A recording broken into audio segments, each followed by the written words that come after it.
Hi there everyone, welcome back. So this morning we've had really bad wind coming through the garden, so everything was lying over at a 45-degree angle this morning, even the metal plant supports. But that's just the way it is in my garden. We have fields out the front there, we're very exposed.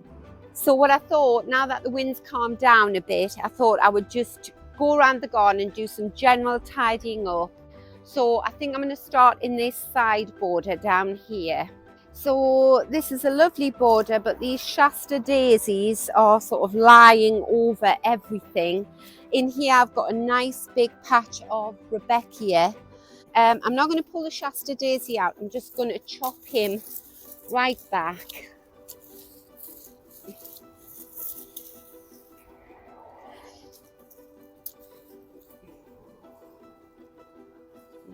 That is a weed. Get that one out.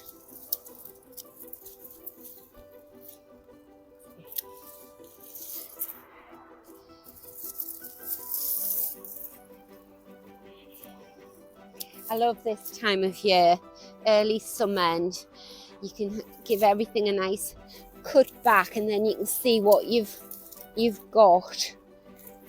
All the very early flowering flowers are coming to an end. And the garden, I don't know about yours, but mine always looks really messy this time of year. And then you get in there and you give it a good chop back and it looks great. So I always work into a border, and then you can see what you're standing on. Right. You can tell with these Shasta daisies, I mean, they grow like a weed in my garden. They've got a very strong stem, so it's quite surprising how they keep falling over. But anyway, put that back there, and what you're left with is a nice little crown at the base. Can you see there? This is all new Shasta daisy, and I'll get another flush of Shasta daisy this year probably. So I've got a nice yellow Rebecca coming up there. This is aster. Then I've got this lovely alstroemeria here, and then this isn't Shasta daisy. I forget the name of it. It's a much later flowering, much tougher white daisy, so I'm quite happy with that. The allium there has finished, but I love those seed heads. I think they're beautiful structural plant. Down here, this is sedum, which I was going to dig out because it went really sort of, well, I still might dig him out. He sort of looks a bit diseased in the middle. He sort of flopped, but he stood back up again. I think it was the threat of the compost pile. Chop him off. That's it. That was a bit of this geranium here. It's an early flowering true geranium with a lovely purple flower on. So what you do is, it's sort of like a gentian violet colour. You cut all the seed heads off. Some people do cut him. These are just all bluebell stems. They can come out. Some people will chop this geranium right back down. I don't know whether to do that actually. I think I will. I'm going to chop him right down and I'll get another flush off him.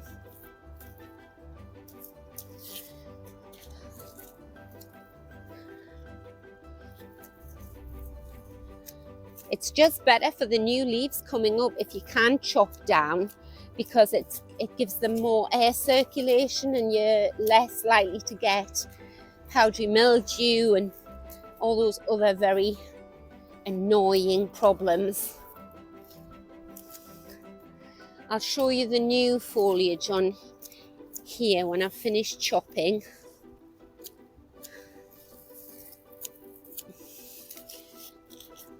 It also lets the sun get to your soil and you never know what's going to germinate then.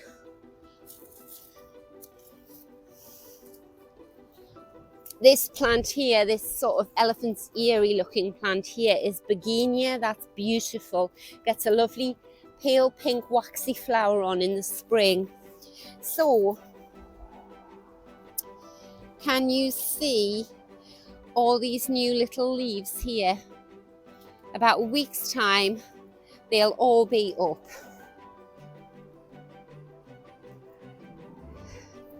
Got more of it here.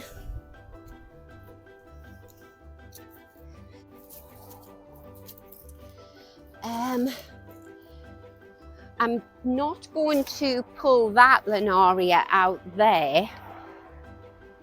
I'm going to leave this Linaria here because that's the palest pink.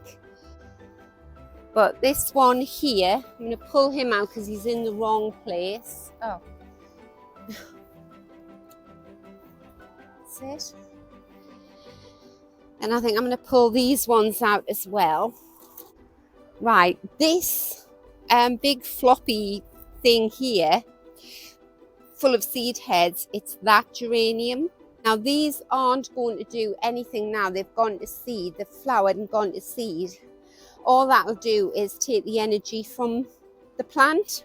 So what I'm going to do is I'm going to chop it back right down at ground level, and I'll most likely get another flush of geranium flowers off that. This was an iris. Chop that head off there. You have to leave the stalks to go back down and feed the bulb. This is a wallflower. You can cut those, you can either pull them out or you can cut them right back, just leave a few leaves at the bottom. I'm going to leave these when I get years out of my wallflowers. Some people just treat them like an annual. I don't, and I always grow them from seed, but that's a nice pale lemon one there. Some hellebore leaves there. It's a dead one. Right. This has been an Aquilegia, which I can't remember the colour, but again, I'm going to chop that off. And right at the bottom there, you've got all the new foliage. So it'll look a bit bare for a few days, but then it'll sort of bulk up again, the garden. Right, cut that one down to there, and that one down to there. Pull that Linaria out.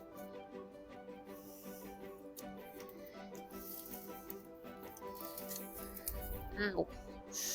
Oh, something was spiky.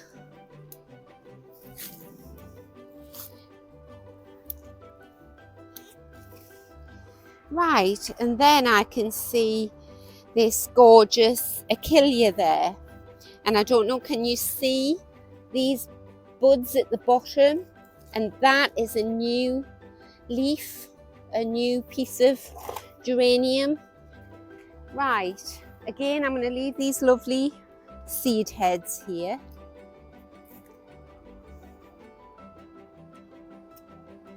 They're lovely, aren't they? And this pop of purple, oh sorry bee, that pop of purple. These are the peonies that I had to pin up because they got bashed down in a storm.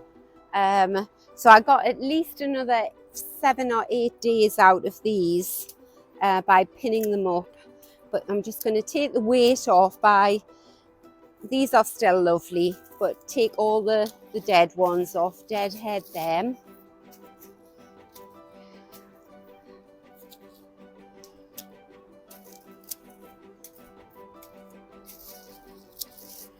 Oh, I've got a lovely bud opening there. Beautiful. Right. I think that's it for that. This is another peony, deadhead that. Isn't that a beautiful astrantia growing up there? These are just lovely, but I may as well just let them flop. They've probably got another day's worth in them. In this area here, move him out the way for the minute so you can see. So we've got this lovely plant here, but we've got some beautiful tall aqualesia there that's fallen right over. Once your aqualesias are finished, well, in my garden they never come back. I don't think they come back in anybody's garden until next year. Pull this grass out to get it tidy up. This is a beautiful alstroemeria, but slightly flopping forward. There's some linaria here, and that's too close to this beautiful alstroemeria, so I'm going to pull the linaria out. So I've got tons of that around the garden.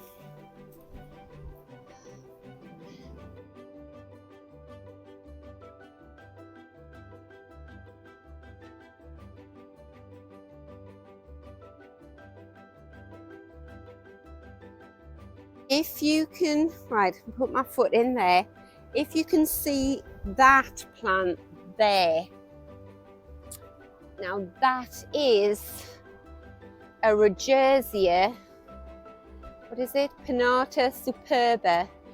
So last March, my husband took me for a surprise visit to John Lord's garden in Ireland, and he gave me a piece of that Regerzia out of his garden. And I've been quite worried that it hadn't survived. It's obviously been buried under loads of foliage here, but he looks lovely and healthy. Right, be so careful what you're standing on. I recognise these are, actually I'm going to take this purple plant out, this linaria, so to let the Regerzia have more light. There you go. If you can see in there, this plant here, that is a bit of very tall, bright, zingy orange geum that I split out of the back border last week. If you've watched the video splitting the geum. I'm also going to pull out these clumps of Shasta daisy because they're not going to stand up again. And all this dead foliage here, that is forget-me-not, you can pull all of that out, and that will have self-seeded already. So next year I'll have another carpet of blue forget-me-not there. These are some of the peonies that I couldn't possibly go around the garden pinning them all up. So they got trashed by the storm. He's still very pretty, we'll leave him. We used to have a little bucket with some water in this area, like a little mini pond. And these were the pond plants that were in it, these big strappy leaves with a beautiful yellow lily head on. This is a beautiful monarda that's coming up here, but these peonies are spent and they're flopping onto it. Right, so I'm going to take these very heavy peony heads off here. That's it. Also got some horrible sticky weed running through here. Get that out. And then these plants here, they're finished for this year. They can come out. This is the most beautiful pink dianthus. The smell is gorgeous. I'm going to deadhead that, and that will encourage more blooms. It does your garden good to give it a cut back and let more air circulate. That's it. More aqualesia. Got so much aqualesia, but I'm so appreciative of it in the spring. It's one of the first flowers. This is a lovely pink Japanese anemone. The only thing is the leaves are always really gnarly. So you know what, I'm going to just cut the shabbiest ones off. It'll still flower.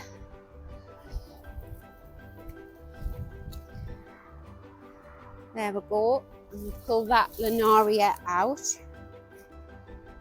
Yeah. This is a Persicaria, a pink Persicaria. Right at the back there, you can see where I'm pointing. The big tall lupin. If you chop your lupins down now before they go to seed, so I'm going to have to go in round the back there.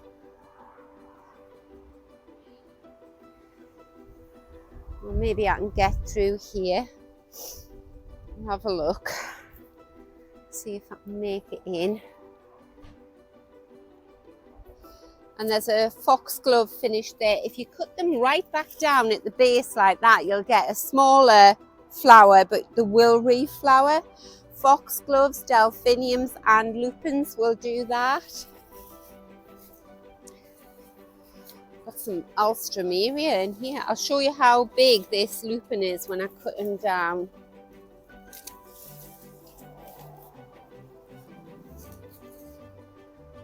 So there we go. I'm tempted to pull the Shasta Daisy out at the back, but there's nothing else to replace him at the moment. So, you know, I'm just going to leave him alone for the moment. Right, I'm going to show you this part of the garden. And you might think I'm going to be brutal here. I love this patch of alstroemeria here, and you can see what this Shasta Daisy is doing. So I'm going to pull him out.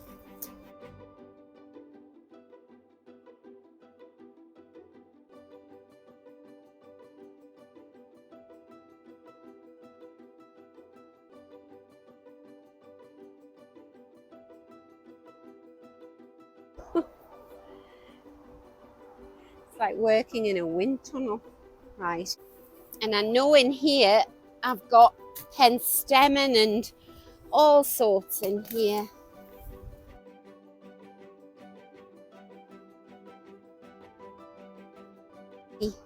These were lilies.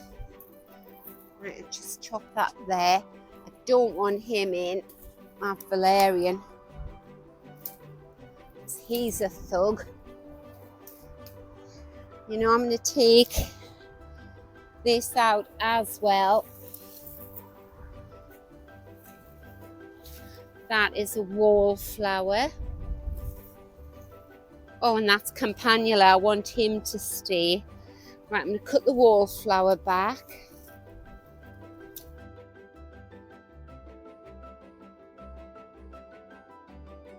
So if you visited the channel for the first time and you see this, you might have been expecting like a garden that's beautifully manicured and done. But when I started doing the channel, before I started doing the channel, I thought, you know, I want to do a garden channel where you actually see it when the problems hit or when it's not looking its best. And I wanted to share the experience with you of tending a garden like this, because I think that's more realistic. Not everything has to be Instagrammable and pristine. So here's one I did earlier.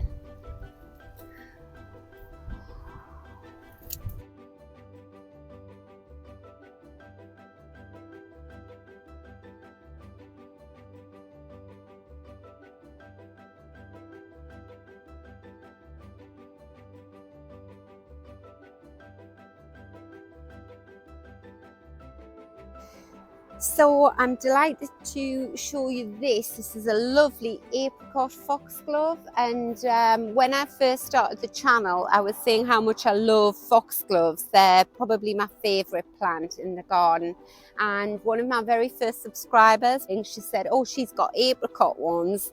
So I went hunting for one. I found him in a bargain corner this year.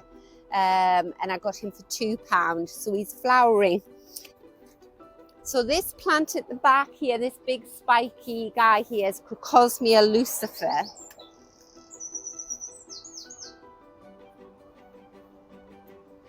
And he gets a big red flower on him. This delphinium is nearly finished, but not quite. But this one here is finished, so I'm going to cut him down at the base if I can get anywhere near him. And I will get another flush of delphinium flowers there.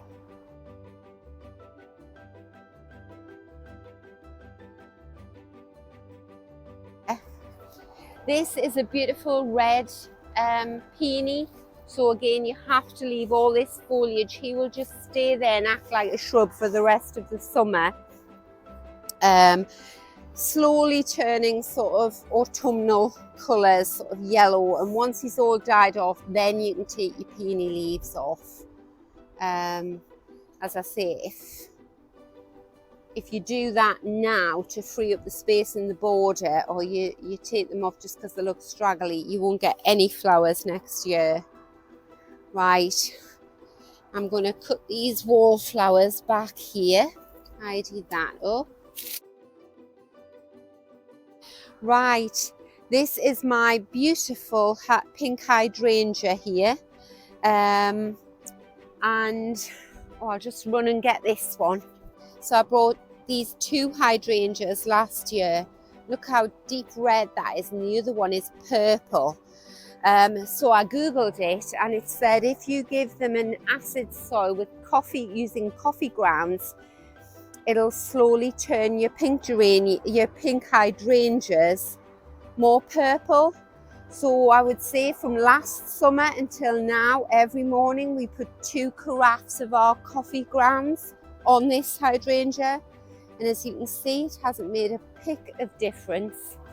So that's total waste of time, but it was a good experiment. So I'll pull these grasses out. I mean, I was going to say I'm a bit disappointed. I suppose I am, but I mean, who could be disappointed with that? That is beautiful, isn't it? Right. And that hydrangea there, when we moved into this house back in 2008, there were no flowers in the garden whatsoever, just the trees. And we had a big house renovation to do. So they were pulling some houses down, about half a mile down the road. And they were very old houses, council houses. Bit of a mess down here. So this lucifer has fallen. I'm going to have to tie him up. I'm going to pull out this valerian, because that's probably what's pushing him over. Anyway, what was I saying? Oh yes, so they were pulling all these council houses down, and they had the most beautiful, well-established gardens. And we watched, every time I would drive past, I would see the little bulldozer just digging the gardens up and trashing them. So my daughter Jessica and I went and asked the foreman if we could have some of the plants, and he said if you can dig them out, you can have them. So we did, and he was one of the shrubs that we dug out. And then he was nearly, well, he was probably half that size, and we put him in the back of a micra, the old type of micra, not that the new one's very big, and we couldn't get the boot shut, and we drove up the road with him like that and planted him. We planted a tree peony, and another couple of very large, well-established shrubs that would have cost well over £100 at a garden centre. And a broom, that was one. And you know, when they were in, I couldn't stop looking out the kitchen window here.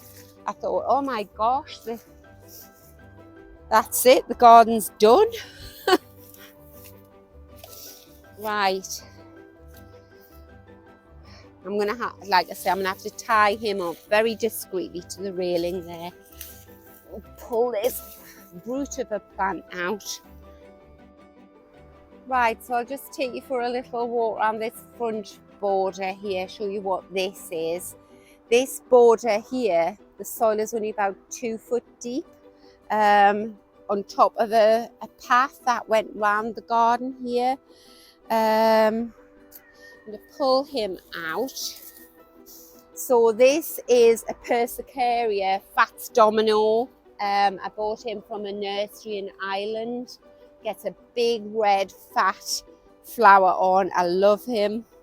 I have got a bit of an obsessive nature, so if I fall in love with a plant, I tend to buy loads and loads of it. And I fell in love with geraniums from watching John Lord in his secret garden in Ireland. He's got a YouTube channel, and during COVID I just watched him every night. And then through COVID, I found this nursery in Ireland who sold geraniums during the winter, and when they came, poor things, they were so straggly. But this was another one here, and again, when they're finished flowering, I just cut them all back. You see, I can cut him back there, cut them all back, and they'll come again. And I wouldn't have had the nerve to do that if it wasn't for watching John Lord do in his garden. He has a big prairie garden. Lovely man. Right, I'm delighted with this border. Funny enough, this year, for some reason, the foxgloves just haven't materialised. But never mind, there's plenty of other things. Isn't that rose beautiful?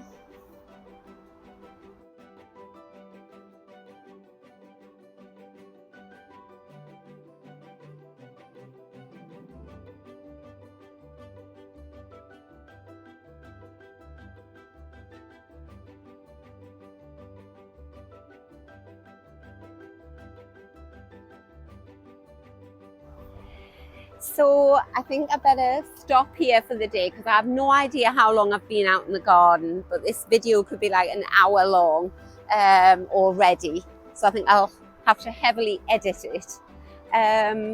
So if it's the first time you've visited my garden, I hope you've enjoyed the video. I hope you like the garden. There's lots of little areas that I work on. And I would love you to come back and see subsequent videos. And for all of you who visit my channel regularly, I do appreciate it. I do love being in the garden and chatting with you. So on this very windswept day in the northeast of England, I'll say goodbye for now, and I'll see you again later. Bye.